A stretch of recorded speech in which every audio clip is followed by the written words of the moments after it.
Good morning friends. இது உங்கள் friends sports academy. Daily கண்டவர்ஸில் இன்றைக்கி என்ன பார்க்க போகிறோம் அப்படின்னா ஏப்ரல் 22, 2026 புதன்கிழமை கண்டவர்ஸ் தான் பார்க்க போகிறோம். இதுக்கு மட்டும் நம்ம டெய்லி கண்டவர்ஸ் அப்லோட் பண்ணியிருக்கோம். பார்க்காதவங்க பார்த்து நோட்ஸ் எடுத்துக்கோங்க. அது மட்டும் இல்லாமல் நம்மளுடைய சேனல் வந்து பார்த்தீங்கன்னா சப்ஸ்கிரைப் பண்ணுங்கள், சப்போர்ட் பண்ணுங்கள், முடிஞ்சவங்க ஃப்ரெண்ட்ஸில் ஷேர் பண்ணுங்கள். நம்முடைய ஃப்ரெண்ட்ஸ் போலீஸ் அகாடமி அப்படின்ற டெலகிராம் சேனலில் ஜாயின் பண்ணிக்கோங்க. இம்பார்ட்டன்ட் அப்டேட்ஸ் உங்களுக்கு ஒன்றா கிடைக்கும். சரிங்களா? அதுக்கு முன்னாடி நமது பயிற்சி மையம் சார்பில் 2026ஆம் ஆண்டு காவலர் தேர்வுக்காக சிறை அப்படின்ற ஆன்லைன் டெஸ்ட் பேட்ச் வந்து பார்த்திங்கன்னா தொடங்கியிருக்கோம். இந்த டெஸ்ட் பேட்ச் ஆனது மே 1ஆம் தொடங்குது. 6 மாத காலம் இந்த டெஸ்ட் பேட்ச் நடக்குது. 65 தேர்வுகளும் 6500 வினாக்களும் உங்களுக்கு கிடைக்கும். இதற்கான அட்மிஷன் வந்து பார்த்திங்கன்னா நம்ம தொடங்கிட்டோம். விருப்பமுள்ள மாணவர்கள் ஸ்க்ரீனில் தர நம்பருக்கு கால் பண்ணி டீட்டெயில் கேட்டு இமீடியட்டாக ஜாயின் பண்ணிக்கோங்க. இந்த ஷெடியூல் பிடிஎஃபும் டிஸ்கிரிப்ஷனில் கொடுத்துருப்பேன். அப்படி இல்லைனா ஸ்க்ரீனில் நான் மார்க் பண்ணிக்கிற நம்பருக்கு நீங்கள் ஜஸ்ட் ஹாய் மெசேஜ் பண்ண போதும் இந்த ஷெடியூல் லிங்க் உங்களுக்கு வந்துடும். சரிங்களா? வாங்க ஃப்ரெண்ட்ஸ், கரண்ட் அஃபேர்ஸ் பார்த்துடலாம். நிகழாண்டு இந்திய பொருளாதாரம் வந்து பார்த்திங்கன்னா 6.4% வளர்ச்சி அடையும் அப்படின்னு வந்து பார்த்திங்கன்னா ஐநா கணிச்சிருக்காங்க. இதில் வந்து பார்த்திங்கன்னா ஐநாவினுடைய ஆசிய பசிபிக் பொருளாதாரம் மற்றும் சமூக ஆணையம் திங்கட்கிழமை வெளியிட்ட அறிக்கையில் வந்து பார்த்திங்கன்னா இது தெரிவிச்சிருக்காங்க. ஓகேங்களா? கடந்த 2024 தெற்கு மற்றும் தென்கிழக்கு பொருளாதாரத்தினுடைய வளர்ச்சி விகிதம் 5.2% இருந்த நிலையில் 2025 5.4% வளர்ச்சி அடைந்திருக்குது. இதற்கு ஆசிய கண்டத்தில் உள்ள இந்தியாவினுடைய வலுவான வளர்ச்சி முக்கிய காரணம்னு நம்மளை மென்ஷன் பண்ணியிருக்காங்க. ஓகேங்களா? வலுவான நுகர்வு, சரக்கு மற்றும் சேவை வரி வீதம் வந்து குறைப்பு உள்ளிட்ட காரணங்களால் 2025 இந்திய பொருளாதார வளர்ச்சி 7.4% நகர்ந்தது. ஓகேங்களா? இந்திய பொருளாதார வளர்ச்சி நிகழாண்டு வந்து பார்த்திங்கன்னா 6.4%. ஏன்னா இந்த போருக்கு சூழல் காரணமாக 6.4% இருக்கும். அடுத்த ஆண்டு 6.6% இருக்கும். நிகழாண்டு இந்தியாவுடைய பணவீக்கம் வந்து விலைவாசி உயர்வு வந்து பார்த்திங்கன்னா 4.4%, அடுத்த ஆண்டு 4.3% இருக்கும் அப்படின்னு வந்து பார்த்திங்கன்னா கணிச்சிருக்கிறாங்க. சரிங்களா? நம்ம எக்ஸாம் பாயிண்ட் ஆஃப் வியூ என்னவோ அது மட்டும் பார்த்துட்டா போதும். ரொம்ப இம்பார்ட்டன்ஸ் தான் பார்த்துட்ருக்கோம். அதனால் ஸ்கிப் பண்ணாமல் ஃபுல்லாக பாருங்கள், நோட்ஸ் எடுத்துக்கோங்க.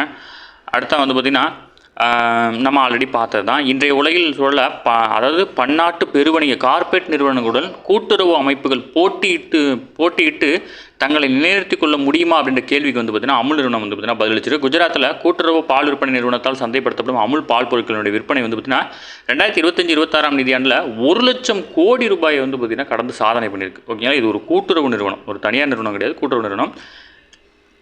1946 குஜராத் மாநிலத்தில் உள்ள கைரா என்ற மாவட்டத்தில் உள்ள 2 கிராமங்களைச் சேர்ந்த பால் உற்பத்தி செய்யும் விவசாயிகளால் தொடங்கப்பட்டது அந்த கைரா மாவட்ட கூட்டுறவு பால் உற்பத்தியாளர் சங்கம். நாளொன்றுக்கு வெறும் 250 லிட்டர் பால் கொள்முதல் செய்து விநியோகம் செஞ்சுட்டு இருந்துச்சு. ஓகேங்களா? 1955 ஆனந்த் என்ற இடத்தில் பால் பதப்படுத்தும் ஆலை நிறுவியது. இதில் 1957 அமுல் என்கின்ற லட்சணை உருவாக்கப்பட்டது. 1966 அமுல் அந்த குழந்தையோட பிக்சர் இருக்கும், அது அப்போ தான் உருவாக்குறாங்க. 1970 வர்கீஸ் குரியன் அவர் தலைமையில் தேசிய பால்வள வளர்ச்சி நிறுவனத்தின் சார்பில் வெண்மை புரட்சி மூலம் ஆப்ரேஷன் ஃப்ளட் அப்படின்ற ஒரு முன்னெடுப்பு கொண்டு வராங்க. 2000 உலகின் மிகப்பெரிய பால் விற்பனையாளராக சாதனை புரிஞ்சுது. 2010 50க்கும் மேற்பட்ட நாடுகளுக்கு பால் பொருள் சார்ந்த பொருட்களை வந்து ஏற்றுமதி செஞ்சுருக்காங்க. இந்தியாவுடைய முக்கியமான உணவுப் பொருள் ஏற்றுமதியாளரானது இப்போது அமுல் கடந்து வந்த மைல்கல் வந்து பார்த்திங்கன்னா ரொம்ப பெருசு. இப்போ 1 லட்சம் கோடி ரூபாய் வந்து பார்த்திங்கன்னா அதனுடைய மதிப்பு, சந்தை மதிப்பு இருக்குது. சரிங்களா? ரொம்ப முக்கியமானது, நோட் பண்ணிக்கோங்க, கண்டிப்பாக தேவைப்படும். சரிங்களா? ஏன்னா நமக்கு ஆப்ரேஷன் ஃப்ளட்லாம் வந்து இதில் இருக்குப்பா, திட்டங்கள், ஐநாடு திட்டங்களில் இருக்குது. ஓகேங்களா? அதெல்லாம் முக்கியமான அந்த பேரால் இருக்கும். சரிங்களா? அடுத்தது, இன்று வந்து பஹல்காம் பயங்கரவாத தாக்குதலுடைய முதல் நினைவு தினம் வந்து பார்த்திங்கன்னா அனுசரிக்கிறாங்க. ஜம்மு காஷ்மீர் மாநிலம் பஹல்காமில் பயங்கரவாத தாக்குதல் நடைபெற்றது. அதனை முதலாம் ஆண்டு நினைவு தினம் வரும் புதன்கிழமை ஏப்ரல் 22 வந்து பார்த்திங்கன்னா அனுசரிக்கப்படுது. ஓகேங்களா? பாகிஸ்தானை சேர்ந்த பயங்கரவாதிகள் ஜம்மு காஷ்மீர் மாநிலம் பஹல்காமில் கடந்த ஏப்ரல் 22 கொடூரமான தாக்குதல் நடத்தினாங்க. இந்த தாக்குதலில் 25 சுற்றுலா பயணிகள், உள்ளூர்வாசிகள் ஒருவர் என 26 பேர் வந்து பார்த்திங்கன்னா கொல்லப்பட்டாங்க. இந்த தாக்குதல் வந்து பார்த்திங்கன்னா காஷ்மீர் மட்டுமின்றி ஒட்டுமொத்த இந்தியாவுக்கும் வந்து பார்த்திங்கன்னா மிகப்பெரிய பாதிப்பு ஏற்படுத்துச்சு. காஷ்மீர் வந்து அப்போ தான் கொஞ்சம் கொஞ்சமாக வந்து பார்த்திங்கன்னா அந்த பயங்கரவாதத்திலிருந்து மீண்டு வந்துட்டு இருக்க சமயத்தில் வந்து பார்த்திங்கன்னா இது ஒரு முக்கியமானதாக இருந்துச்சு. அந்த பஹல்காம் தாக்குதலுக்கு வந்து பார்த்திங்கன்னா இந்தியா பதிலடி கொடுக்குறாங்க. மே 7 ஆப்ரேஷன் சிந்தூர் அப்படின்ற பேரில் வந்து பார்த்திங்கன்னா பதில் தாக்குதல் கொடுக்குறாங்க. ஓகேங்களா? அடுத்தது, குடிமை பணிகள் தினம்.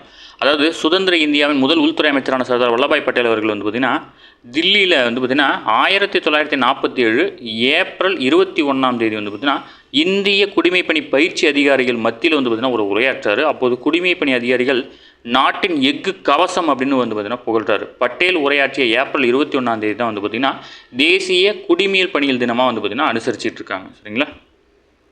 அடுத்து வந்து பார்த்திங்கன்னா எகிப்தில் நடைபெறும் ஐஎஸ்எஸ்எஃப் ஜூனியர் உலகக்கோப்பை துப்பாக்கிச் சுடுதல் போட்டியில் இந்தியாவுக்கு தங்கம், வெள்ளி, வெண்கலம் என 3 பதக்கங்கள் வந்து பார்த்திங்கன்னா கிடைச்சிருக்கு. 10 மீட்டர் ஏர் பிஸ்டல் ஜூனியர் ஆடவர் இறுதிச் சுற்றில் வந்து பார்த்திங்கன்னா இந்தியாவுடைய சிவா நர்வால் வந்து பார்த்திங்கன்னா 241 புள்ளிகள் முதலிடம் பிடித்திருக்கிறாரு. மற்றொரு இந்தியரான சிராக் சர்மா வந்து பார்த்திங்கன்னா வெண்கலம் வாங்கியிருக்காரு. ஓகேங்களா? இந்த 3 பேருமே வந்து பார்த்திங்கன்னா பதக்கம் வாங்கியிருக்காங்க. அடுத்ததாக லாரிஸ் உலக விளையாட்டு விருதுகள் ரொம்ப ரொம்ப முக்கியமானது. அதை வந்து பார்த்திங்கன்னா ஒரு சிறந்த, அதாவது விளையாட்டு உலகின் மிக கௌரவமாக, நம்ம எப்படி வந்து பார்த்திங்கன்னா ஒரு திரைத்துறையில் வந்து ஆஸ்கர் நினைக்கிறோம், அந்த மாதிரி வந்து பார்த்திங்கன்னா விளையாட்டு உலகில் வந்து பார்த்திங்கன்னா லாரிஸ் உலக விளையாட்டு விருதுகள் ரொம்ப முக்கியமானதாக கருதப்படுது. இந்த விருது வந்து பார்த்திங்கன்னா யார் யார் வாங்கியிருக்காங்க அப்படின்னு பார்க்கலாம். சரிங்களா? இந்த விருது வழங்கும் இந்த ஆண்டுதோறும் வந்து பார்த்திங்கன்னா, அதாவது விளையாட்டு உலகின் கௌரவமிக்கமாக இருக்கும் இந்த விருதை லண்டனை தலைமையிடமாக கொண்டு செயல்படும் லாரி ஸ்போர்ட்ஸ் பார்குட் அப்படின்ற அறக்கட்டளை ஆண்டுதோறும் வழங்கி வராங்க. அந்த வகையில் 2025ஆம் ஆண்டு சிறப்பாக செயல்பட்ட வீராங்கனை அணிகளுக்கு வந்து பார்த்திங்கன்னா விருது வழங்கும் நிகழ்ச்சி ஸ்பெயினில் மாட்ரிட் நகரில் வந்து பார்த்திங்கன்னா நடைபெற்றுச்சு. அதன்படி வந்து பார்த்திங்கன்னா சிறந்த வீரர் வந்து பார்த்திங்கன்னா கார்லோஸ் அல்காரஸ், இவர் ஸ்பெயினை சேர்ந்தவர், டென்னிஸ் வீரர். அதேமாதிரி சிறந்த வீராங்கனை வந்து பார்த்திங்கன்னா அரினா சலபென்கா, பெலாரஸை சேர்ந்தவங்க, டென்னிஸ் வீராங்கனை. சிறந்த அணி வந்து பார்த்திங்கன்னா பாரிஸ் செயின்ட் ஜெர்மென், இவங்க வந்து பார்த்திங்கன்னா ஃப்ரான்ஸை சேர்ந்தவங்க, கால்பந்து ஒரு டீம். ஓகேங்களா? அதாவது வந்து பார்த்திங்கன்னா முக்கியமாக வந்து பார்த்திங்கன்னா முதல் முறையாக உலகக்கோப்பை வென்ற இந்திய கிரிக்கெட் அணி வந்து பார்த்திங்கன்னா இந்த சிறந்த அணிகளுடைய டீமில் வந்து பார்த்திங்கன்னா நாமினேஷன் ஆயிருந்துச்சு. பட் இந்த டீம் வந்து பார்த்திங்கன்னா செலக்ட் பண்ணியிருக்காங்க. ஓகேங்களா? சிறந்த மாற்றுத்திறனாளி போட்டியாளராக வந்து பார்த்திங்கன்னா கேப்ரியல் அராஜோ, ஓகேங்களா, இவர் பிரேசிலை சேர்ந்தவர், பேரா நீச்சல் வீராங்கனை. ஓகேங்களா? அடுத்த வந்து பார்த்திங்கன்னா சிறந்த முன்னேற்ற வீரர் வந்து பார்த்திங்கன்னா Lando Norris, Britain, F1 car race பண்ணுறவர். சிறந்த ஆக்ஷன் விளையாட்டு போட்டியாளர் வந்து பார்த்திங்கன்னா கிலோ கிம். சிறந்த மீண்டு வந்த போட்டியாளர் வந்து பார்த்திங்கன்னா ரோரி எம்சில்ராய், பிரிட்டனை சேர்ந்த கோல்ஃப் விளையாட்டு விளையாடுறவர். ஓகேங்களா? இதுதான் முக்கியமானது. இது அப்படியே பேரப்பட்டு அந்த பாக்ஸில் நான் மார்க் பண்ணியிருக்கிறத மட்டுமே வந்து பார்த்திங்கன்னா நீங்கள் எழுதிட்டா போதும், அதை தாண்டி இது கேட்க மாட்டாங்க. ஓகேங்களா? இதில் இந்தியாவை சேர்ந்த ஒரு அணி வந்து சிறந்த அணிகள் பட்டியலில் வந்து பார்த்திங்கன்னா மகளிர் அணி செலக்ட் ஆயிருந்துச்சு. அது மட்டும் ரொம்ப இம்பார்ட்டன், அதை பார்த்துக்கோங்க. சரிங்களா? அடுத்தது நம்ம டிஎன்யூ சார்பில் அந்த மாதிரி கொஸ்டின்ஸ்லாம் கேட்டுருவாங்க.